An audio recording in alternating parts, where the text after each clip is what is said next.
स्वागत है आपको अपने चैनल रेलवे सफ़र पर।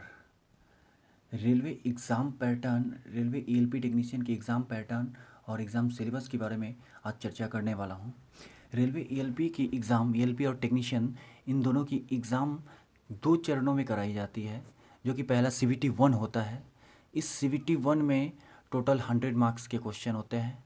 100 मार्क्स के क्वेश्चन होते हैं, 100 क्वेश्चन होते हैं 100 मार्क्स के। और ये जो CVT 1 होता है ये टोटली क्वालिफाई नेचर का होता है। और इसमें जो 100 क्वेश्चन होते हैं वो कुछ इस प्रकार होते हैं कि 25 क्वेश्चन मैथ होते हैं, 30 क्वेश्चन रीजनिंग से आते हैं, 25 क्वेश्चन साइंस से रहते हैं और 20 क्वेश्चंस आपको करंट अफेयर्स और अदर जीके से मिलते हैं। तो ये 100 मार्क्स के 100 क्वेश्चन होते हैं जो कि क्वालिफाई नेचर के होते हैं। इस एग्ज़ाम को, इस CVT 1 को आप अगर क्लियर करते हैं, इसको क्लियर करने के लिए एक क्राइटेरिया रखी गई है, एक मिनिमम क्वालिफाई मार्क्स रखे गए हैं, जो कि अनरिजर्व्ड वालों के लिए 40% होती है, OBC और SC दोनों के लिए 30% रखी गई है और ST वालों के लिए 25% रखी गई है। ये मिनिमम मार्क्स को आपको प्राप्त करने के बाद ही आप इस CVT 1 को क्वालिफाई करते हैं। और इस CVT 1 को क्वालिफाई करने के बाद आप CVT 2 के लिए एलिजिबल होते हैं। फिर इसीलिए CVT 2 में आपको दो चरणों से, दो फेज़ों से गुजरना पड़ता है। CVT 2 में दो पेपर होते हैं। एक होते हैं टोटली नॉन टेक्निकल पेपर होते हैं और एक पेपर होते हैं टोटली टेक्निकल पेपर। जो कि नॉन टेक्निकल पेपर होता है वो भी 100 मार्क्स के होते हैं और ये मेरिट बेस्ड पेपर होते हैं। और इनमें 100 मार्क्स में आपको सेम वही पूरी तरह से नॉन टेक पेपर आते हैं, जो कि मैथ हो गए हैं, रीजनिंग हो गए हैं, साइंस, जीके, करंट अफेयर्स, यही आने वाले हैं। और CVT 2 के सेकेंड पेपर जो होने वाला है वो 75 मार्क्स के होते हैं। वो टोटल टेक्निकल पेपर होते हैं, आपके ट्रेड से रिलेटेड पेपर होते हैं। तो इनमें इनमें भी CVT 2 के सेकेंड पेपर जो टेक्निकल पेपर है ये आपका टोटली क्वालिफाई नेचर का पेपर है। ये 75 क्वेश्चन होते हैं, इनमें आपको 35% मार्क्स की आवश्यकता होती है। तो ये 35% मार्क्स अगर आपको आते हैं तो ही आपके CVT 2 के फर्स्ट पेपर की मार्क्स काउंटिंग होती है। अगर आप 35% मार्क्स नहीं ला पाते हैं तो आपके CVT 2 की जो फर्स्ट पेपर है, जो कि मेरिट बेस है, उसकी मार्क्स आपकी काउंट नहीं होगी और वो टोटली वही मेरिट बेस पेपर है। अगर आप वहाँ CVT 1 के फर्स्ट पेपर में आप 90% मार्क्स भी लाते हैं और सेकेंड पेपर में आप 35% नहीं ला पाते हैं तो फिर आपकी ये सिलेक्शन नहीं हो पाएगी, आपकी मेरिट नहीं बन पाएगी। तो इसलिए आपको दोनों को सेम लेवल से तैयारी करना है, दोनों को समान वे में लेके चलना है। ऐसा नहीं है कि ये अगर 35% मार्क्स लाना है तो आप इसे कैजुअली में लेके जा सकते हैं, ऐसा नहीं करना है आपको। हाँ, इसमें थोड़ी सी कम मेहनत देनी है, उसमें थोड़ी ज़्यादा करनी है, लेकिन आपको दोनों को लेकर चलनी है साथ में। तो जब आप CVT 2 के सेकेंड पेपर क्वालिफाई होते हैं तो फिर CVT 1 के आपके पेपर की मार्क्स काउंटिंग होती है, जो कि मेरिट बनता है। इस पेपर से आपके मेरिट बनते हैं।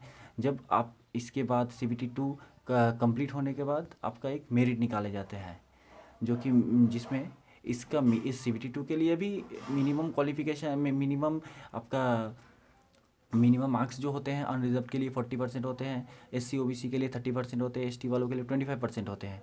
ये आपको इतना तो लाना ही है, लेकिन क्योंकि ये मेरिट बेस है तो इसमें इतने लाने से आपके काम नहीं बनने वाले हैं। तो इनमें आपको जितना हो सके, जितना ज़्यादा हो सके उतना मार्क्स लाना है, तो ही आपके मेरिट बनेंगी।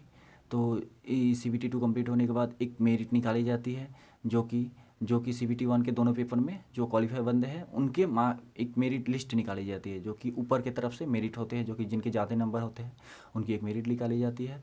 उस मेरिट लिस्ट में जिनके जिनके नाम होते हैं उनका फिर से उनको मेडिकल के लिए बुलाया जाता है रेलवे के द्वारा। रेलवे में मेडिकल कराई जाती है, फिर डॉक्यूमेंट वेरिफिकेशन की भी प्रक्रिया से उनको गुजरना पड़ता है। मेडिकल कराने के तुरंत बाद वहीं उनको डॉक्यूमेंट वेरिफिकेशन भी करवा ली जाती है। और डॉक्यूमेंट वेरिफिकेशन करवाने के बाद आपका वहाँ का प्रोसेस कंप्लीट हो जाता है। उसके बाद आपको एक रेलवे की तरफ से एक पैनल लिस्ट निकाली जाती है। इस पैनल लिस्ट में अगर जिनका नाम आता है उन्हें रेलवे के द्वारा ज्वाइनिंग लेटर दी जाती है। और इस ज्वाइनिंग लेटर के बाद आप समझ सकते हैं कि आपको ज्वाइनिंग हो चुके, आपका रेलवे में सिलेक्शन हो चुका है। इस ज्वाइनिंग लेटर के बाद आपको रेलवे के द्वारा ट्रेनिंग इंस्टीट्यूट में कहीं भी ट्रेनिंग के लिए भेजा जाता है और ट्रेनिंग कर लेने के बाद आप रेलवे में अपना योगदान देने लगते हैं। इस तरह से आप अपने जीवन को आगे ले जा सकते हैं रेलवे में। बस ये मैं आप सबको इसलिए बता पा रहा हूँ क्योंकि मैं इस मतलब कुछ महीने पहले ही, कुछ महीने, 6 महीने या 1 डेढ़ साल पहले मैं खुद इस सारे चरणों से मैं गुजरा हूँ। तो इन सारे चरणों से आपको भी गुजरना होगा। अगर सारे जगह आप क्वालिफाई रहेंगे तो ही फिर आप रेलवे में अपना योगदान दे पाएंगे। तो मैं खुद मेरा अपने एक्सपीरियंस के बदौलत मैं आप सबको इन सारी चीज़ों को बता पाया। मैं चाहता हूँ अगर आपको इनसे, इन सभी चीज़ों में से अगर किसी भी बात में आपको कोई भी कन्फ्यूज़न रहे तो आप कमेंट बॉक्स में पूछ सकते हैं। मैं आपके हर सवाल का मैं जवाब देने के लिए तैयार हूँ, मैं खुद जवाब दूंगा। तो और बस आज यही है, आप इन सारे प्रोसेस को आप ध्यान में रखें, सही से अपने डायरेक्शन को पढ़ाई करते रहें। और नेक्स्ट में मैं फिर से आऊँगा आपके सामने नेक्स्ट वीडियो में। आपके जो भी कन्फ्यूज़न हो गया आप कमेंट बॉक्स में दीजिए, उस वीडियो से रिलेटेड मैं फिर से एक वीडियो बना दूंगा। तो आज के लिए बस इतना है। Thank you. जय हिंद, भारत माता की जय, वंदे मातरम।